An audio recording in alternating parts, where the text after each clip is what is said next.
Pero mo, vlogger mula sa Saudi, sa UK, New So, Zealand. naging friends na ba sila? Friends sila at magkakasama ngayon sa Bohol. Nako, tingnan natin ha. Ayon kay NBI Director Jimmy Santiago, Nako. na medyo galit. Aba, Ito na pala. Ito na pala. Binabanggit ko pa lang na medyo galit. Si NBI Director. Ito na. Kausapin na natin. pero mga naman hindi galit eh. Mukha naman hindi galit. Nakangiti naman pala eh. smile Sabi ni asa. Mother, galit daw eh. Galit daw at video ba mismo ninyo, Director, yung... Ay, good morning, Good good morning morning. muna. Good morning. Magandang umaga po sa inyo, Apa. ka Jerry, Katunying. Yes, Director. Apo. So hindi kayo galit, Director, ha? Hindi naman po. Ang sinusugpo po natin ay yung mga fake news. Yung mga nag-spread ng fake news. Pero kung kayong dalawa, naririnig ko, nagko-comment din kayo against the mga nangyayari. Pero hindi kayo nagmumura, hindi kayo nagne-name call.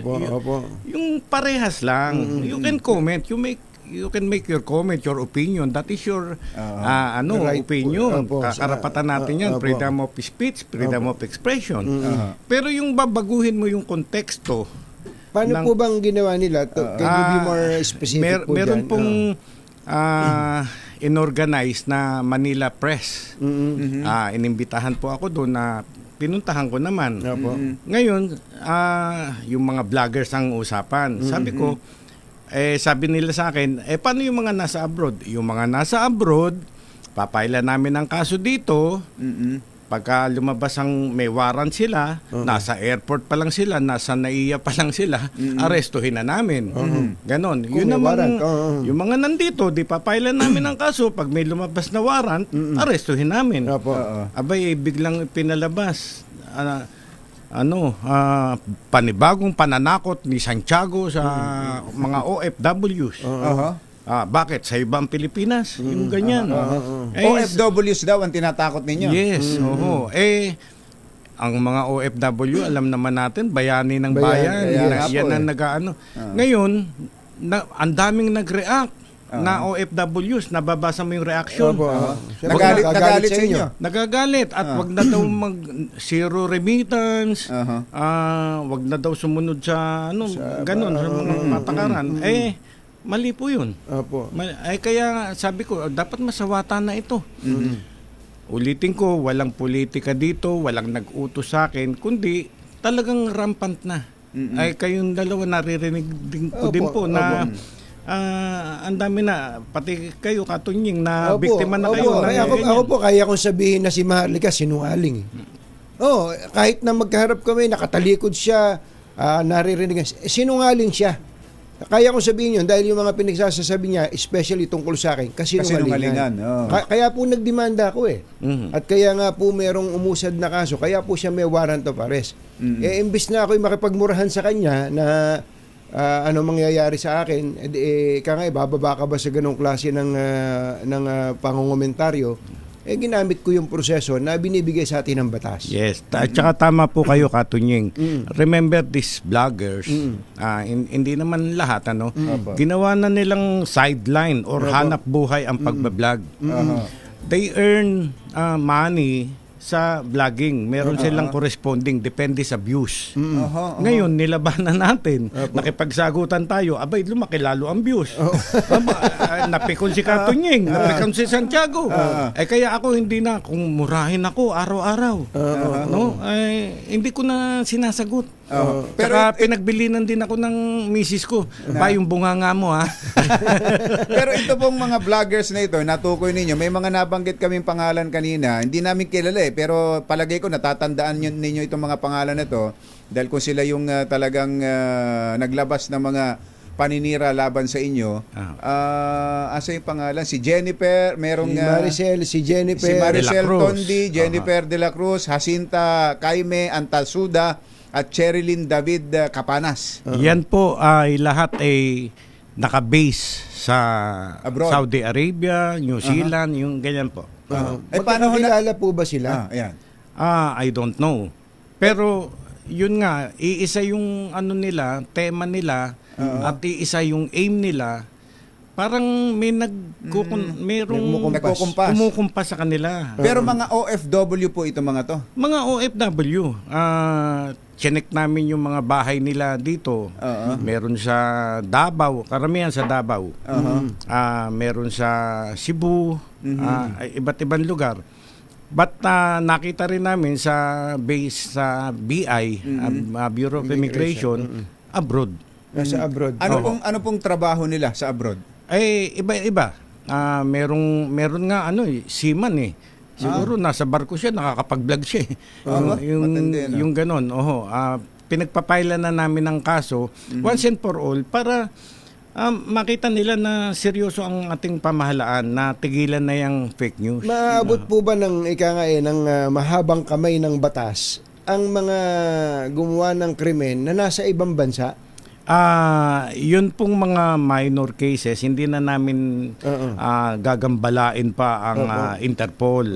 At alam naman namin, may mga schedule din sila ng return nakita namin eh. So yung schedule ng return nila, abangan nyo na. nakipag na kami sa BI, o di abangan namin sila sa airport. O pagdating sa airport, iyak sila. May report daw na andito raw yung 4 nagbabakasyon sa Bohol. Ang namin, according to BI, nandun pa Nasa sila. ibang bansa. nandun So pa iba sila. ito, hindi ito yung hindi kumpirmado itong binabanggit na Nandito sa Bohol itong 4 magkakasama na nagbabakasyon. Yun po ay checkin namin. Salamat po sa info. Opo. Yung po bang mamabalik lang po ako doon sa sinasabi yung hindi nagagambalain ng Interpol. Halimbawa po, kung ang kaso po ay cyber libel, yan po ba hindi na pumapatak sa... Ayan po, maganda pong tanong nyo, Katunying. Ang libel, itong dilema natin, ang libel ay hindi criminal offense sa US. Opo. All right. Dito sa atin, criminal offense. So, how can we connect with the authorities there na hindi naman sa amin yan hindi naman sa aming krimen yan Oh, yes. So we will just file cases here and let's see. Siguro pagkasangkatutak na yung cyber libel niya, we can talk with the US government, for example. Ay yung isa ay meron pa US citizen. US citizen. Opo. Ay pinagmamalaki niya yun. Pero lang naman siya, nag-naturalize. Remember, meron tayong sa naturalization law, meron tayo yung, hindi ka na tama. Babawiin na namin yung pagka US citizen mo. Ay, masyado mong niyuyurakan yung kababayan mo dati. Ay, ganun Pwede po. pala kayong Yun po gumawa ang ng- isang tinitignan namin na anggulo. Paano po kung seditious na yung mga salita na inciting to sedition, naghihikayat na ng rebellion, ganun pa rin po ba ang tingin ng Amerika doon sa kaniyang Yan po, isa pang bagay na tinitignan po namin yung aspeto na yan. Pagka marami na pong cases ng inciting to sedition, we can communicate with our counterpart there.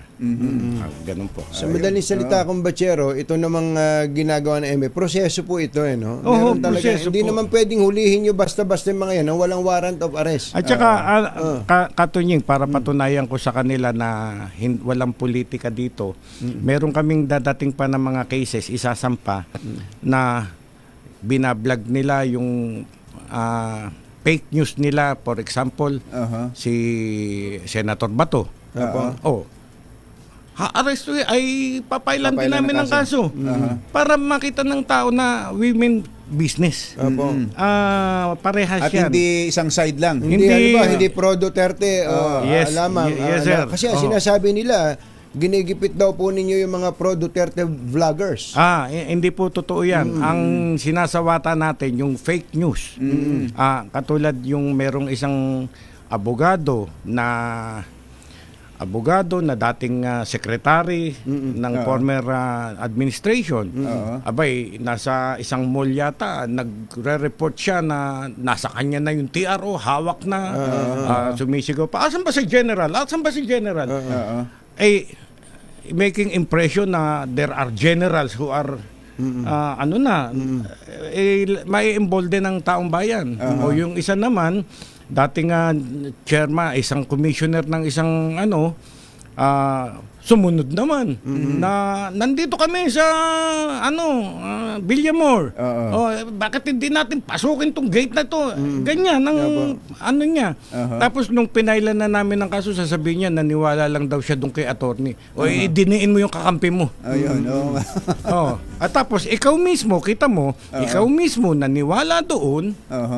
Therefore talagang masama yung naging epekto. Gano'n na po kayo po, na hindi lang kayo basta asintado, kayo po ay naging huwes at ngayon po yung director ng NBI. Gano'n na po kalaki problema natin sa fake news? Ay, grabe na po. Grabe na po. Parang hindi ko maintindihan yung parang pandemic na, parang ginawa na nilang yung iba katuwaan, hindi nila alam na mali na yung ginagawa nila. Ay yung iba naman, yun nga, pinagkakitaan. Oho. Pero yung binanggit nyo kanina na parang may kumukumpas, naniniwala ba kayo na meron pong isang grupo, organisasyon, entity na pumopondo para po magpakalat ng disinformation? Naniniwala po kaming sa ganyan. Lalo na ito, magkakaibang lugar eh. Di ba? May Magkakaibang Saudi lugar, Arabia, oho. United Kingdom, tapos New Zealand, napakalayo sa baba. Pero pare-pareho sila ng tema ho ng sinasabi. Opo. Basta't mali ang sinasabi ng news. Katulad po, kung mabanggit ko lang, merong isa nagpa-interview pa sa inyo na doon daw sa Nueva Ecija, nagpapakamatay ng mga farmers because of... kinasuhan po namin yun. Si dating Congressman Kabatbat. Ayun po. Abogado po yun. Kinasuhan na po namin at doon sa Nueva Ecija namin kinasuhan. Na in-interview namin, nagrereklamo yung pamilya. Bakit daw yung isa hiniwalayan ng asawa, kaya nagpakamatay. Yung isa naman hindi dahil sa hindi dahil sa presyo ng palay. Hindi po. Yung isa naman ay may sakit na. Bedridden na, gusto niyang tapusin ang buhay niya. Ayun, tinapos na. Ay hindi sa bigas. Ay yun, sasakay ka, anong tao sa balita mo na mali. Ganun po. So nakakailan na kayo ng nakasuhan na may kinalaman sa fake news? Ay, hindi po bababa sa 10 siguro. At marami pa ho bang nakahilera? nakapila? At marami pa pong nakapila. At yun nga, sabi ko nga po sa inyo, may susunod pa na ipapile namin na ang binabas naman nila ay yung Si Senator Bato. yung DDS camp. DDS camp. Tama yeah. po yun. Tingin ko po, yun po ang magandang makita rin ng ating mga kababayan. Kami po ni Jerry dito, sinasabi namin lagi na may nagpapakalat ng fake news na DDS, meron ding loyalista na nagpapakalat ng fake news. Yes. Opo. We will go after them. Opo. Wala kaming sisinuhin basta't mali ang news mo, fake ang news mo at yung mga kababayan natin nakikinig sa iyo Sumunod. mahirap 'yan. Opo. Ano ho ba parusa sa ganyan? Ay yung fake news maliit lang 6 months imprisonment. Pero dahil committed through cybercrime, through cyber 1 degree higher. So hanggang 6 years ang pagkakakulong mo. 6 months to 6 years. Pwede Lalo na plus, kung plus penalty po, Plus sir. penalty. Plus penalty. yung matira ka lang ng mga ilang araw sa Manila City Jail Oh, init, o Pasay lalo City ngayon, Jail, lalo na sa panahon usopik sa ngayon eh. talagang lahat ng kasalanan naaminin mo. Sobra init. Director, salamat po sa inyo. Ha? Ay, Thank you. maraming Thank you. salamat po sa inyo sa First time kayong naging guest namin Live. dito. Magkalapit na kasi tayo ng opisina. Oo nga, dito na nga pala kayo. Oy, sige nga po, doon sa mga kukuha ng clearance. Ay, yes sir. Opo. Ang clearance system namin ay doon pa rin sa UN Avenue. Opo. No? Okay. But then we have satellite offices sa iba-ibang mall. Nakikipag-ano sa amin. Pinapadamihan ko pa yung satellite offices nang hindi na maabala ang ating mga mamamayan. At mahigpit ako diyan. May mga kinasuhan na nga kami diyan sa NBI clearance na yung mga nakikipagsabuatan sa fixer. Ayun, nako. Ay kahit tao ko, ay kinasuhan ko pagka hindi tama ang ginagawa. Hindi ho ba pwedeng online na lang? Darating kaya ang time na Meron tayong online. online na lang. Meron po. Hindi meron na po. kailangan pumunta ng personal sa satellite office. Meron po. Yun pala eh. Maliban po kung meron kang hit, Hit. papupuntahin ka for interview ng quality control. Ayun. Yan, ganun po. Yun ang pangalan mo, hindi naman masyadong common wala Wala kang hit. Ako po, director na ako eh. Ah. Pag kumuha akong clearance, may hit.